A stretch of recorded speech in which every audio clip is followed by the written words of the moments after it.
Godzilla, ou Gojira. Esse é um dos personagens mais famosos que existem, protagonista de quase 40 filmes, lembrados por muitos por suas icônicas lutas contra outros monstros gigantes, e pela sua mensagem de que o homem não pode contra a mãe natureza. Vamos analisar algumas versões do Godzilla e falar sobre sua biologia e história até o filme de 2016. Se der certo, eu farei continuações em que eu falo tanto do Godzilla Earth, Legendary e Minus One em vídeos separados. Fazendo uma pausa rápida, eu venho convidar todos vocês a entrarem no meu Discord do perfil. Ele é focado no tema que eu falo aqui, mas também existem outros assuntos que a gente gosta de conversar. Ele tá no início, então às vezes ele pode ser meio parado, então eu venho aqui pedir para quem tiver interesse, acesse o link da bio ou peça aqui nos comentários. Em 1954 foi lançado nos cinemas japoneses Gojira, que mais tarde conheceríamos como Godzilla. Seu nome Gojira é a junção das palavras japonesas Gorira e Kujira, que quer dizer gorila e baleia em japonês. O monstro inicialmente surgiu como uma metáfora para o medo das guerras nucleares e das tecnologias que podem devastar o planeta. O primeiro filme do Godzilla foi dirigido por Ishiro Honda, que faleceu no ano de 1993. A mensagem do Godzilla é levada tão a sério que em suas primeiras artes, o visual dele era para ser semelhante a um cogumelo atômico. Essa criatura é simplesmente assustadora em todos os aspectos. Ele é chamado de Godzilla Nuvem de Cogumelo. E esse visual serviu de inspiração para um outro Godzilla muito famoso e amado que surgiu mais pra frente. Mas já comentamos disso. Por motivos que eu desconheço, o visual foi descartado. E em seu famoso visual final, Godzilla é uma mistura de tiranossauro com iguanodonte e estegossauro, mas ainda assim ele não tem ligações nenhuma com esses animais. Ele é retratado mais como um réptil, uma criatura anfíbia pré-histórica, que vivia no oceano até ser despertado e mutado por testes atômicos. Ele possui suas placas ósseas semelhantes à do icônico estegossauro, que brilha quando ele dispara seu famoso raio atômico, provavelmente graças às mutações que esse animal recebeu. Gojira conta com ossos fortes e resistentes para ajudar a sustentar seu peso, e ele tem uma pele que é impenetrável, resistente a qualquer tipo de bomba disparada pelo exército. No filme, vemos eles usando qualquer tipo de coisa para tentar pelo menos afastar o Godzilla. Tentam eletrocutar o animal, usam tanques, metralhadoras, funk atual, jatos, mas nenhum resultado contra o bicho. Então é aí que vem a questão: como derrotar esse monstro? No filme, um cientista maluco chamado Serizawa derrota o Godzilla usando uma arma super poderosa e destrutiva que ele criou, chamada de Oxygen Destroyer, capaz de destruir qualquer ser vivo sem deixar nem os ossos dele. E na hora de abater o monstro, ele corta os cabos que iriam puxar ele de volta, sendo assim obliterado junto com o Godzilla no fundo do oceano, que estava nadando pacificamente e descansando no momento.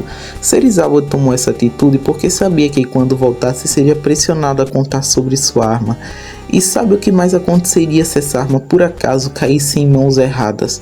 Godzilla de 1954 é um filme incrível. Os efeitos do monstro podem até ter ficado um pouco datados, sim, mas eu ainda assim gosto muito desse filme. Dado o sucesso do filme, teve uma sequência, mas não é dela que vamos falar agora. Até porque vai o questionamento: como ter mais sequências desse filme sendo que o Godzilla foi morto? Então, é disso que vamos falar. No final de Godzilla de 1954, é dito que se a humanidade não aprender o lugar dela na Terra, mais criaturas como o Godzilla podem aparecer. Tanto que no filme Son of Godzilla, descobrimos que tem um ovo escondido que dá origem a um novo bebê Godzilla. E aí teria a teoria de que o Godzilla poderia ser uma criatura hermafrodita, que são seres que possuem características tanto femininas quanto masculinas. E alguns até teorizam que foi o Godzilla de 1954 que colocou o ovo desse bebê Godzilla, apelidado de Minilla. A reprodução do animal não é algo abordado, mas se tem um ovo, alguma coisa aconteceu, ele foi colocado ali por alguém. Apesar de que o visual do Godzilla Showa muda em vários filmes, ele sempre tem uma textura de pele muito escamosa, semelhante a répteis atuais, e uma cauda que me lembra muito a de um crocodiliano.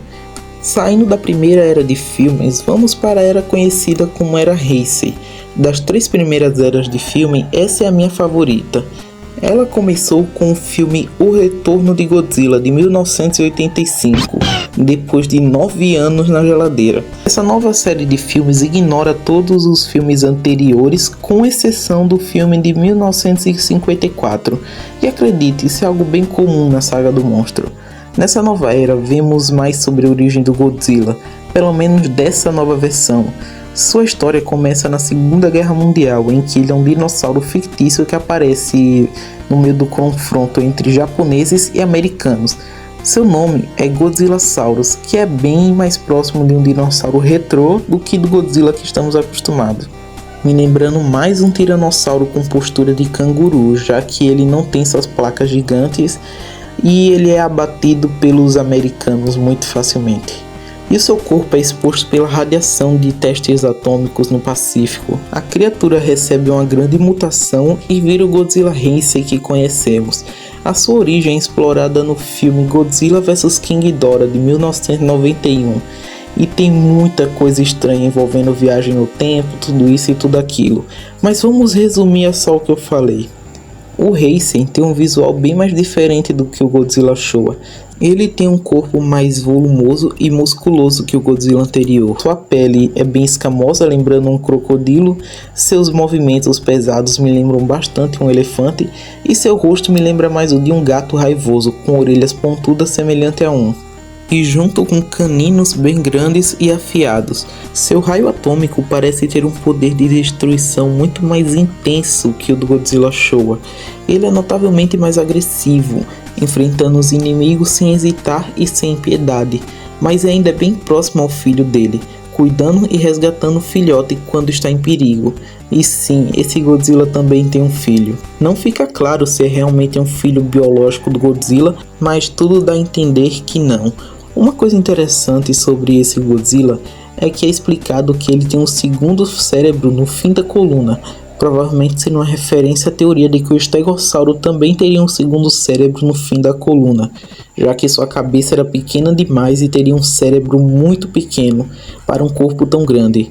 E eu gostei dessa referência, já que o Godzilla lembra muito esse dinossauro. No fim, Godzilla é morto em seu último filme da Era Heisei, porque ele absorve tanta radiação que seu coração começa a derreter e vai levar o Godzilla junto.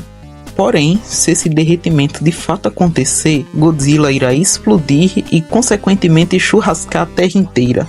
Mas calma, porque nada tá tão ruim que não pode piorar, pois novos monstros do período pré-cambriano surgem e começam a espalhar o caos, mutados pelo Oxygen Destroyer, que matou Godzilla de 1954.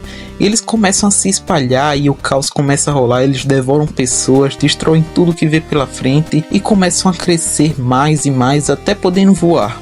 Mas para dar um basta na putaria que já estava fugindo totalmente de controle, o filho do Godzilla, chamado Godzilla Jr., surge para enfrentar os aliens versão pirata. Seu pai, que está quase em seu derretimento, chega ao encontro do filho, mas do nada, Destoroyah surge em sua última forma, parecendo mais um tinhoso e mata o filho do Godzilla, o que faz ele acabar chorando, e sendo provavelmente a cena mais humana desse monstro em toda a franquia. No meio da luta contra o tinhoso, Godzilla começa a derreter e no final é morto, mas sem explodir e levar a Terra inteira, já que o exército interrompe sua explosão com armas criogênicas. Sua morte deixa Tóquio totalmente lotada de radiação, condenando-a a virar uma cidade fantasma. Mas toda a radiação some e vemos Godzilla Jr. vivo e surgindo de uma neblina já adulto. A Era Heisei é para mim a melhor das 3 eras clássicas do Godzilla e teve um desfecho muito bonito e emotivo para um filme do Godzilla. Agora que saímos da Era Heisei, vamos para a adaptação de 1998, a primeira adaptação americana do Godzilla, que é um filme solo que não tem nenhuma ligação com os outros, nem com o de 1954. Seu visual é bem diferente do Godzilla que estamos acostumados. Ele se assemelha mais a um terópode genérico. O Godzilla teve como inspirações para seu visual um tiranossauro, mas no ano em que ele foi feito, o tiranossauro tem uma postura de canguru, como eu disse antes. O Godzilla também recebeu um visual assim. Com o tempo, a postura do tiranossauro foi corrigida, mas o Godzilla teve sua postura mantida. Mas essa adaptação ele está mais semelhante a um tiranossauro com sua postura que conhecemos agora. Não sei se isso foi proposital ou não. Seus braços são mais longos e musculosos, ele é rápido fugindo do exército, ele tem movimentos furtivos e comportamento evasivo, e tem um salto semelhante a felinos. Ele tem um queixo gigante para parecer mais imponente, barbela no pescoço e também tem uma cloaca, que é um canal onde répteis e aves colocam ovos. Sua cabeça é semelhante à de iguanas e crocodilos, e isso não é à toa, já que esse Godzilla é na verdade uma iguana que vivia pacificamente até ser mutada por testes atômicos. Tudo se resume a isso, uma explosão e depois um monstrão. Esse Godzilla se reproduz assexuadamente, sem a necessidade de um parceiro, colocando inúmeros ovos no subsolo de Nova York e gerando inúmeros filhotes de raptores. Mas assim como sua mãe, eles são facilmente mortos por explosivos básicos. Esse Godzilla é totalmente diferente dos outros que aparecem e viriam a aparecer, tendo um comportamento bem mais animalesco, sendo que eu fiquei até com pena dele, porque ele é um animal curioso e até inocente, que só quer ter sua família. Sua morte é um dos meus maiores traumas da infância. Eu já vi gente dizendo que esse filme é divertido, mas eu fiquei tão impactado em como esse filme trata o Godzilla com um animal inocente e com a morte tão terrível e cruel que ele teve, que eu não conseguia nem ver esse bicho em tela, que eu ficava mal por ele e não conseguia nem me divertir direito. Eu evito assistir essa cena em que o Godzilla morre porque eu sou muito sensível com animais morrendo. Ainda mais quando a gente lembra que ele foi morto porque ficou preso enquanto tentou perseguir quem ele culpou pela morte de seus filhos recém-nascidos. Essa cena mostra quem são os verdadeiros monstros dessa história. A gente vê a criatura agonizando e gemendo de dor antes de morrer por conta de seus machucados, e vê também as pessoas comemorando a morte do monstro, o que me dava um ódio tremendo. Pra mim, essa cena não merece o filme que tem, porque eu gosto desse Godzilla. Do filme é outra história. Ele foi bem importante pra mim, querendo ou não, e ele discretamente passa a mensagem de que o bicho-homem não aprende o lugar e continua brincando e teimando sem nem pensar no sofrimento que causa a outros seres vivos. Por mais que eu não goste muito desse filme, eu gostava dele na infância. Hoje eu sei que ele tem seus erros, mas ainda assim eu não acho que ele merece o ódio todo que tem. De volta para o Japão, agora vamos falar rapidamente sobre o Godzilla da era Millennium, que começou com o filme de Godzilla 2000 e ignora todos os filmes anteriores, com exceção do filme de 1954. Ele tem um visual totalmente diferente do Godzilla Showa, tendo placas roxas e uma pele muito mais espinhosa e verde, e sendo menor que o Godzilla Heisei. Ele tem um raio atômico que brilha em laranja ao invés do azul que estamos acostumados. Ele tem uma célula no seu corpo chamada Regenerador G1, o que o deixa praticamente imortal para nós humanos. Como sempre, o objetivo é destruir o Godzilla.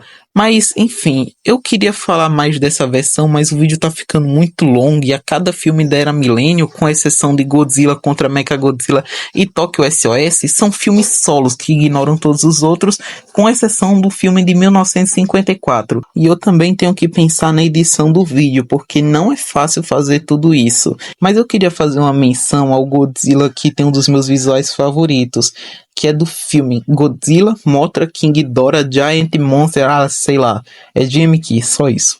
Se você é acostumado com as loucuras do Godzilla, é até bem fácil aceitar essa história, que para resumir, almas mortas da Segunda Guerra Mundial possuem o Godzilla, que foi morto, o fazendo destruir propositalmente tudo. O visual dele se destaca de todos os outros da era Millennium, me lembrando mais uma versão fantasma do Godzilla Heisei, já que ele tem olhos brancos, uma pele totalmente preta e caninos pontudos, e um pescoço mais curvado. O filme tem uma trama mais espiritual, não se baseando tanto na parte biológica do Godzilla. E agora vamos sair da era Millennium e vamos falar dos filmes que vieram depois. Seguindo a data do lançamento, eu deveria falar do filme de 2014, mas vamos deixar o Godzilla americano do Monstroverso mais de lado.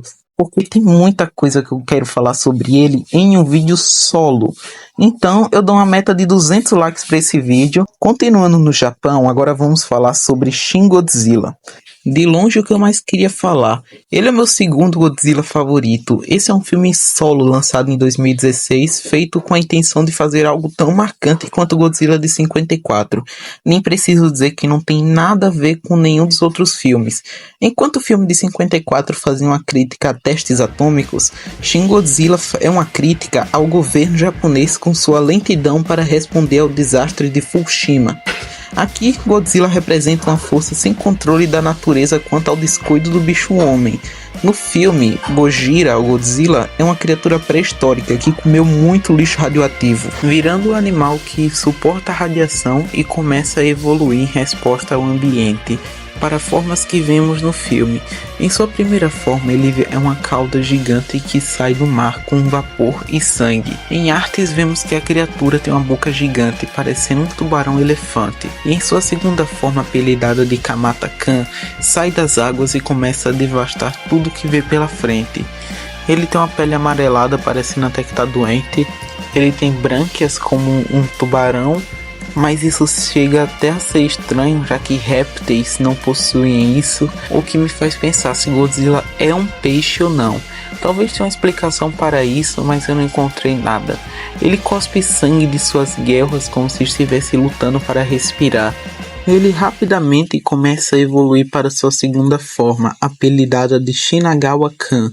Durante sua evolução, sua carne viva começa a se mexer por todo seu corpo. É bizarro. Seus braços, que antes eram mal desenvolvidos, agora ganham pequenos dedos. Ele tem uma postura mais ereta, e um detalhe perturbador é que o animal está em constante sofrimento, isso por simplesmente existir. Suas brânquias se fecham e minimamente ele se assemelha mais ao Godzilla que conhecemos. Ele tem olhos bugalhados como um peixe, que me faz acreditar que esse Godzilla seja na verdade um tipo de peixe ou anfíbio. Seu corpo começa a superaquecer, o que faz o monstro desesperadamente ir até o oceano para regular sua temperatura novamente. O monstro retorna em sua quarta forma, apelidada de Kamakura-san, e dessa vez ele parece algo mais esguio e muito mais perturbador do que qualquer coisa que a gente já tenha visto antes. Sua cabeça é inspirada na cabeça do Godzilla nuvem de cogumelo que eu falei antes, claramente mostrando que esse Godzilla é uma aberração que não deveria estar como e onde está. Na época do filme, ele foi o maior Godzilla de toda a franquia. A cena mais linda desse filme, provavelmente a mais famosa da franquia inteira, é a de Godzilla usando seu raio atômico pela primeira vez. Ele começa a cuspir um monte de fumaça que é inflamável, e logo depois o fogo que ele cospe de sua boca começa a se transformar em um sabre de luz, que pode sair não só da boca, como das costas e também da cauda. Assim como no filme de 54, a gente vê o exército usando de tudo para parar o monstro, mas eles simplesmente não conseguem nada contra ele. Além de tudo, esse Godzilla tem uma nova habilidade que é de se multiplicar. Cada pedaço desmembrado desse Godzilla pode continuar se regenerando e resultando em um planeta cheio de Godzillas.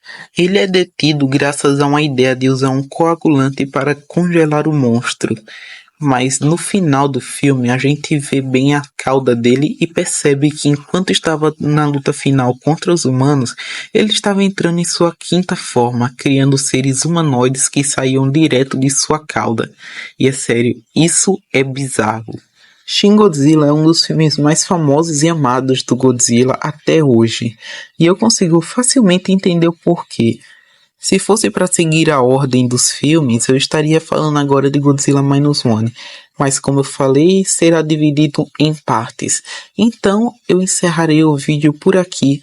Realmente deu muito trabalho tanto escrever quanto editar esse vídeo, então eu peço por favor que se inscreva aqui e compartilhe para chegar a mais pessoas que gostam tanto desse monstro. Então é isso, até a próxima.